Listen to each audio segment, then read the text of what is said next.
जय Hind everyone, my self करण और आज की इस लेक्चर में मैं कवर करने वाले हैं हम सम नेचुरल अकरिंग एसिड, जो कि एक मोस्ट इंपॉर्टेंट टॉपिक है बीएसएफ आरओआरएम के प्रोस्पेक्टिव से 2026 में। अगर आप प्रिपेयर कर ले बीएसएफ आरओआरएम के लिए तो मोस्ट इंपॉर्टेंट पार्ट है ये आपके लिए।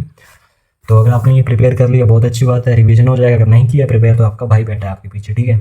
इसलिए मैं आज ये लेक्चर लेके आया क्योंकि ये मोस्ट इंपॉर्टेंट पार्ट है बीएसएफ आरओआरएम के लिए, ठीक है। तो आज की स्टेप को भी करते हैं। शुरू करने से पहले मैं बता रहा हूँ कि मैंने स्टार्ट किया है एक फ्री सीरीज की यूट्यूब पे अपलोड कर रहा हूँ। इसमें मैं डाल रहा हूँ शॉर्ट्स, लॉन्ग कंटेंट और स्ट्रक्स वगैरह सब, जो कि मोस्ट इंपॉर्टेंट है बीएसएफ आरओआरएम के लिए। अगर आप भी प्रिपेयर कर रहे हो बीएसएफ आरओआरएम के लिए, सीरियसली प्रिपेयर कर रहे हो, तो ये सीरीज़ आपके लिए बेस्ट सीरीज़ हो सकती है, जो कि आपके स्कोर को जो नेक्स्ट लेवल पे पहुंचा देंगी, ठीक है।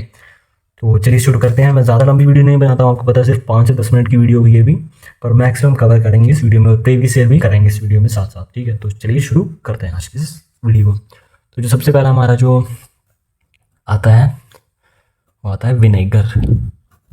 ये नाम है विनेगर, ठीक है। ये हमारा नाम हो सकता है किसी भी चीज़ का, ये नेम है। और ये इस विनेगर में कौन सा एसिड होता है? एसिडिक एसिड, ठीक है। तो विनेगर में कौन सा एसिड होता है? Acidic acid. ये आपने क्लास 10th में पढ़ा, पर ये इंपॉर्टेंट है तो मैं एक बार फिर से करवा रहा हूँ आपको। अगला आता है आपका ऑरेंज या फिर लेमन। ये जो आपकी खट्टी चीज़ें होती हैं इसमें प्रेजेंट होता है सिट्रिक एसिड। कौन सा एसिड? Citric acid. इसको हाईलाइट कर लेना एक बार, ये मोस्ट इंपॉर्टेंट है। थर्ड वन जो हमारा है वो है टर्मरिन, जिसको आप बोलते हो इमली बोलते हैं। इसमें होता है टार्ट्रिक एसिड, TARTARIC, ठीक है। एक बार स्पेलिंग लिख रहा हूँ मैं, TARTARIC, टार्ट्रिक एसिड, ठीक है। तो ये third one. And the next one is tomato यानी टमाटर जो आप खाते हो, ठीक है। इसमें कौन सा एसिड होता है? Oxalic acid. ये टाइट्रेशन अगर आपने पढ़ा है तो ऑक्सैलिक एसिड आपने किया होगा कहीं ना कहीं टाइट्रेशन में भी, वो पता होगा जिन्होंने की है, कमेंट करना अगर आपने की होगी तो। अगला है कर्ड या फिर मिल्क। इसमें होता है लैक्टिक एसिड। अगला है न्यूट्रल या फिर स्टिंग। बहुत इंपॉर्टेंट है ये जो मैं करवा रहा हूँ अभी, ठीक है। ये बहुत इंपॉर्टेंट है। मेथनोइक या फिर आप इसको बोलते हो फॉर्मिक एसिड, FORMIC, ठीक है। Next one is ant sting. ये मैं रेड पेन से क्यों लिख रहा हूँ? क्योंकि ये है आपका प्रीवियस ईयर, ठीक है। ये भी सेम मेथनोइक या फिर फॉर्मिक एसिड, ठीक है। तो ये मोस्ट इंपॉर्टेंट है। ये है आपका प्रीवियस ईयर, जो कि आई थिंक आया था 19 या 22 के किसी पेपर में आया था। ये आपसे पूछा था कि आंट स्टिंग में कौन सा एसिड, मतलब कौन सा एसिड होता है वो जो नेचुरल अकरिंग एसिड होता है आंट स्टिंग में। तो उसमें ऑप्शन था मेथनोइक एसिड, तो आपने सिर्फ टिक करना था और 2 मार्क्स आपको मिल जाने थे, ठीक है। नेक्स्ट जो लास्ट वन है वो है आपका एप्पल में होता है malic acid, MALEIC, malic acid, ठीक है। तो ये मैंने आपको बता दिए कुछ एसिड्स जो कि मोस्ट इंपॉर्टेंट है, बहुत ही ज़्यादा इंपॉर्टेंट है, ठीक है। ये आपको कितने मिनट करवाए हैं? आपको 8 के 8 की ढंग से लर्न करना है, बिल्कुल ऐसे याद करके जाना है। अगर पेपर में आएगा ऑन द स्पॉट, अगर आया रहा है कर्ड आया तो आप ऑन द स्पॉट आपको याद रखना है कि लैक्टिक एसिड था, डायरेक्ट टिक किया, 2 मार्क्स लिए, ठीक है। उस टाइम पे ये नहीं कि याद कर रहे हो सारा ऐसे। इन चीज़ों को आपको ये नहीं कि आपको याद करना है, आपको इनको रिवाइज करना है बार बार। विनेगर को अगर आप अभी आपका पेपर जब भी होगा 10 दिन भी अगर आप रोज़ याद करोगे विनेगर एसिडिक एसिड होता है, विनेगर एसिडिक एसिड होता है, विनेगर में एसिडिक एसिड होता है, जिस दिन आपका पेपर होगा ऑटोमेटिकली आप लिखोगे विनेगर है एसिडिक एसिड में, टिक, डायरेक्ट 2 मार्क्स। अब ये नोट है जो कि बहुत ही ज़्यादा इम्पोर्टेंट है।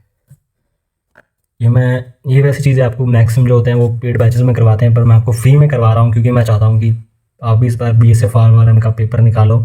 फिजिकल आपका क्वालिफाई हो चुका होगा, ठीक है। फिजिकल बहुत बढ़िया बात है। पेपर में अपना बेस्ट दो, क्योंकि पेपर में बेस्ट हो तभी आगे वो आप जो है वो सिलेक्ट हो सकते हो। बहुत ही बढ़िया जॉब है BSF आरओआरएम, ठीक है। तो मान लीजिए मेरे पास कोई भी, मैं आपको पहले हिंदी में समझा देता हूँ। मैं जानता हूँ कि बहुत सारे बच्चे होते हैं वो हिंदी मीडियम से होते हैं, कुछ होते हैं इंग्लिश मीडियम से भी। मैं ये नहीं कह रहा हूँ कि दोनों ही होते हैं, दोनों से होते हैं मतलब, ठीक है। तो पहले मैं इजी लैंग्वेज में समझाऊंगा, फिर इंग्लिश में लिखेंगे, ठीक है। मान लीजिए मेरे पास है कर्ड है या फिर पिकल है मेरे पास, यानी अचार, ठीक है। दही या अचार है मेरे पास, ठीक है। हमें पता है ये दोनों चीज़ें कैसी होती है, खट्टी यानी सोर होती है, ठीक है। तो अगर मैं इनको स्टोर करता हूँ किसी, मान लीजिए कॉपर के वेसल में या फिर मान लीजिए ब्रास के वेसल में, ठीक है, ये इसमें मैं स्टोर कर रहा हूँ, ठीक है। अगर मैं इसमें स्टोर कर रहा हूँ तो क्या होता है कि जो आपको पता है कि कर्ड में कौन सा एसिड है, लैक्टिक एसिड। तो ये लैक्टिक एसिड जो है वो किसके साथ रिएक्ट करेगा, आपको सिंपल से पता है, कर्ड के साथ। जो लैक्टिक एसिड कर्ड में प्रेजेंट है वो रिएक्ट करेगा आपका कॉपर के साथ, क्योंकि आपने कहाँ पे डाला कॉपर, कॉपर के वेसल में डाला, आपने डाला दही, अगर पीकल आपने डाला कॉपर में, ठीक है। तो लैक्टिक एसिड जैसे आपने, मतलब यानी आपके पास दही है, दही के अंदर है लैक्टिक एसिड, ठीक है। यहाँ पे मैं कर्ड लिख रहा हूँ, कर्ड को आपने डाला कॉपर की वेसल में, ठीक है। जैसे आपने डाला ये करेगा, जिसकी वजह से होगा, जिसकी वजह से होगा प्रोड्यूस टॉक्सिक केमिकल्स, या फिर कुछ भी कह सकते हो आप, यानी जो आपका दही है उसमें जो वो टॉक्सिसिटी आ जाएगी, ठीक है, जिसकी वजह से वो क्या होगा, हार्मफुल कांट बी डाइजेस्टेड, ठीक है। यानी क्या था, मेरे पास कोई भी खट्टी चीज़ हो, ठीक है, उसको मैं स्टोर करूँगा कॉपर या ब्रास वेसल में, तो वो रिएक्ट करेगा, ठीक है। जैसे रिएक्ट करेगा तो वो टॉक्सिक हो जाएगा और वो फिर हमारे लिए अच्छा नहीं है खाना, ठीक है। ये मैंने आपको क्यों बताया, अभी आप सोच रहे होंगे ये क्यों बताया, क्योंकि प्रीवियस ईयर में आ चुका है कि वाई कर्ड या फिर pickle can't be store in a copper और ब्रास वेसल। तो आप सोच सकते हो, मैंने आपको पूरा एक्सप्लेनेशन बताया, ठीक है। तो यही था कारण इसका। मेरे को आई होप आपको ये पसंद आया होगा वीडियो, और ये था। और अभी लास्ट में सुन के जाना, 2 मिनट में आपके लूँगा, पर 2 मिनट आपकी लाइफ चेंज भी कर सकते हैं, ठीक है। ये 2 मिनट मैं लूँगा आपके। देखो मैंने अभी तक आपको करवा दिया है, थोड़ा सा मैं आपको रिकैप करवा रहा हूँ। क्वाड्रेटिक इक्वेशन हो चुका है पूरा, ठीक है। उसके बाद मैंने आपको केमिकल कंपाउंड्स, मिनरल्स करवा दिए हैं सारे, ठीक है।